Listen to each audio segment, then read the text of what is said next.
An even greater threat to the south of Italy than this virus could be unrest.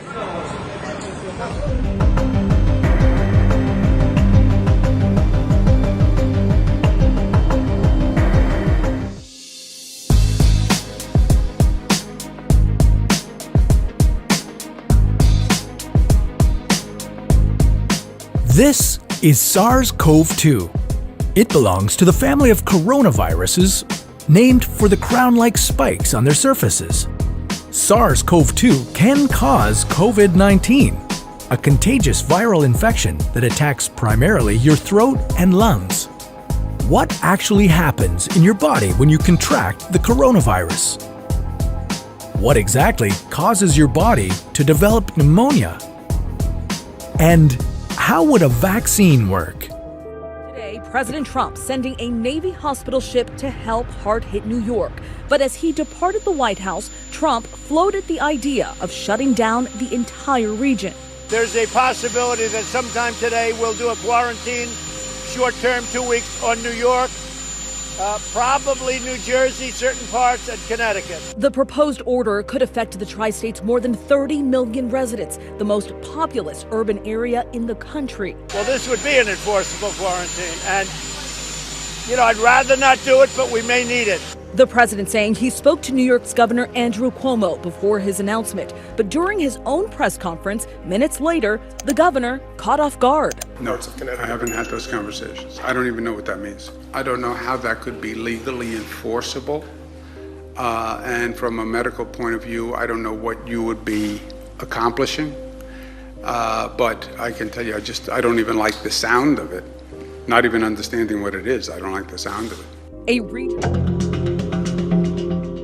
Coronaviruses are a large family of viruses, and in fact humans have 4 known circulating coronaviruses that have been with us for ages, arguably hundreds or maybe even thousands of years.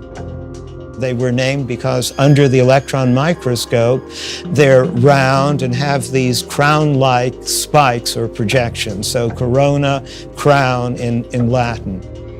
Contact tracing is very much the essential part of what we might call the shoe leather or detective part of epidemiology.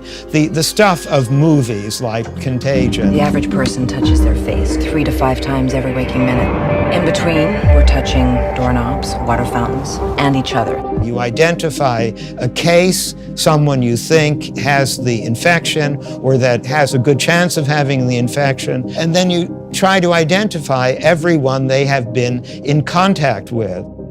If you can imagine everybody who might be a case getting off a plane with 300 or so other passengers, so you try to find out every other passenger on that plane, get their whereabouts, find some way to get in touch with them and see whether either they can be tested or you can question them further, and you would ask them, in most cases, to self-quarantine. And that number... It's hard to watch, but this is what desperation looks like.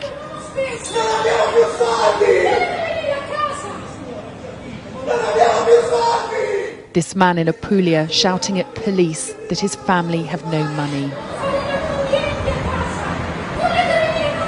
His mother almost crying as she begs them to come home to see they have no food. A photo has emerged of police descending on a supermarket in Sicily. It's claimed they were called to restore control after people came to steal food. Già 20 giorni circa che stiamo dentro e siamo alla frutta. This father in Palermo posted a video message to the Prime Minister showing his daughter eating some bread. It's been shared around the country.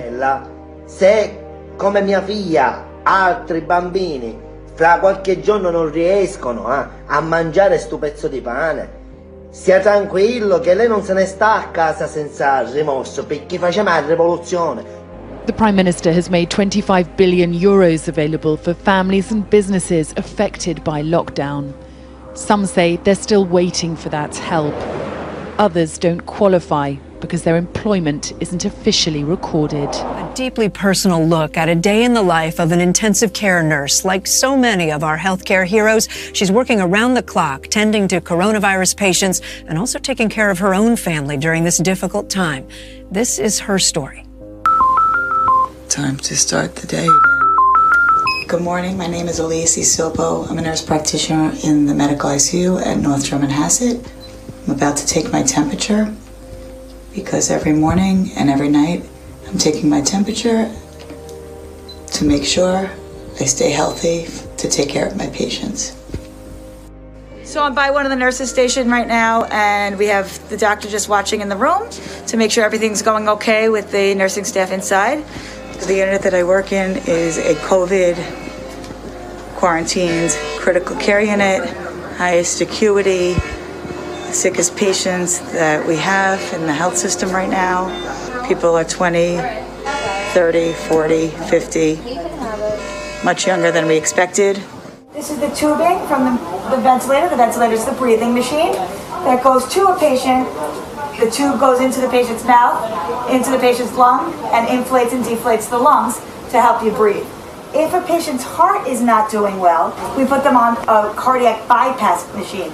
This only affects the lungs and helps with the breathing. So now we need to bypass the lungs, and this machine will purify the lungs and oxygenate the patient and give the patient oxygen while his lungs are healing.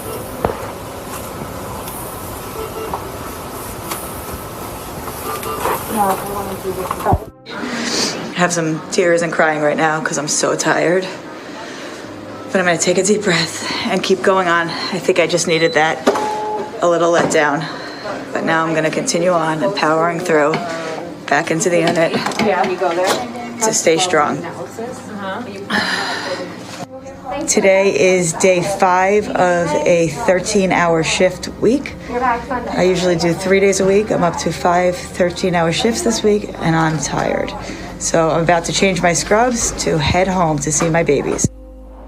Italy has a big cash economy. The majority of this is in the south of the country. And the further south you go, the higher the deprivation, the higher the unemployment.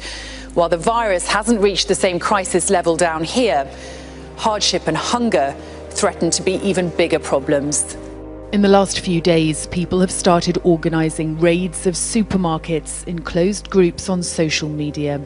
A video shared with us from Sicily claims this man is even offering to kill. Bye. The mayor of Palermo says crime gangs are exploiting the situation and inciting violence. He warns a social emergency is next. Più i soggetti sono anche privi di risorse, anche quei pochi risparmi che avevano messo da parte si vanno esaurendo e questo certamente lascia intendere una possibile esplosione di una questione socio-economica. As hundreds continue to die each day, hope and patience are fading too. This is the new normal for people living in Oak Park. That means people who live there must stay home except for doctor appointments, getting groceries and other necessities. You'll also be able to get some fresh air and exercise, but you still have to practice that social distancing. Oak Park is the only community in the state that is officially following a shelter-in-place order. But while there are many bans in place across the state, Governor Pritzker says you will still be able to get all the essentials. Essential services will not close. Interstates, highways, and bridges will stay open. Grocery stores, pharmacies, gas stations, these sources of fundamental supplies will continue to operate. When Hubei's party chief spoke to the media 2 weeks ago, he must have known his days were numbered. Jiang Chaoliang is the highest-ranking political casualty so far. His dismissal is in response to mounting public anger over the Chinese government's handling of the coronavirus outbreak and follows the sacking of 2 senior health officials on Monday. And while the purge looks set to continue, analysts say it won't bring down those at the top of the party.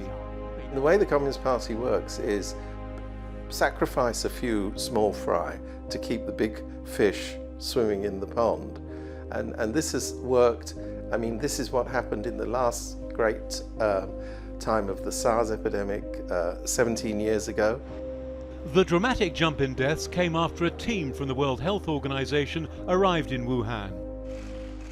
The head of the WHO has lauded China's containment efforts, including the isolation of 60 million people, and urged countries not to cut off travel and trade with China. Health officials say the reason for Thursday's sharp rise in death and infections is because the testing criteria has been broadened. Chinese virus experts say the epidemic should peak in China this month before subsiding. What officials don't know, though, are the number of people who've not been tested because they're either unable or unwilling to visit overwhelmed hospitals. The government continues to put out a reassuring message to the outside world that it has this virus under control. In facing it, we have always adopted an open, transparent, and highly responsible attitude, not only for the sake of China, but also for the world at large.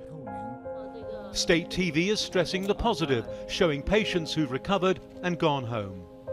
It's all reminiscent of the Mao era, with a mass mobilization of medical workers, volunteers, and soldiers. The nation's being encouraged to fight what President Xi Jinping calls a people's war against the devil's virus. And there's another virus his government is trying to contain, growing calls to protect freedom of speech. An online campaign led by academics who are demanding an end to media censorship seems to be gaining momentum. That amounts to explicit criticism of the leadership, which is rare in today's China. In Hong Kong, as in mainland China, the death of Dr. Li Wenliang has increased that anger. He raised the alarm about the